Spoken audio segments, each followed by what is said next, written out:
Sista Girl Tuesday, back at it again with another video and back with another pumpkin recipe. Last week I hit you with the sweet to welcome us into the harvest fall vibes, and this week I'm bringing you savory. So I wanted to make something that wasn't gonna be too much, nothing too crazy. So I'm giving y'all pumpkin hummus. But here's the thing, traditionally hummus is made with chickpeas, but not everybody can handle chickpeas, garbanzo beans, whatever you choose to call them. So I'm making it with white beans. Y'all gonna love this, cause I love it. At first I was like, oh, and then I said, oh, okay, a little kick at the back.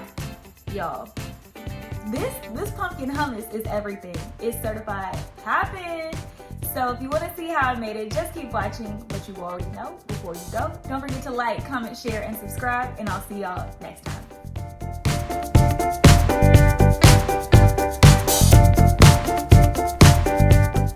First thing you're going to do is take your rinsed white beans and add a little bit of salt to your food processor.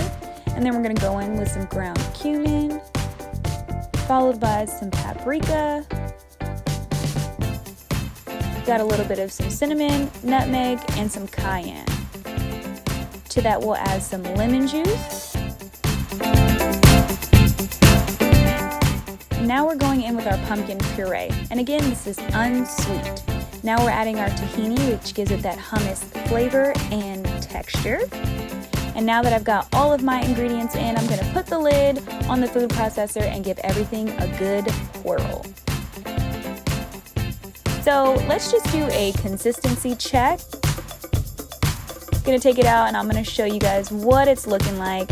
I decided that it was missing something, so I decided to go in with a tablespoon of some creamed curry garlic to see if that would just enhance the flavor.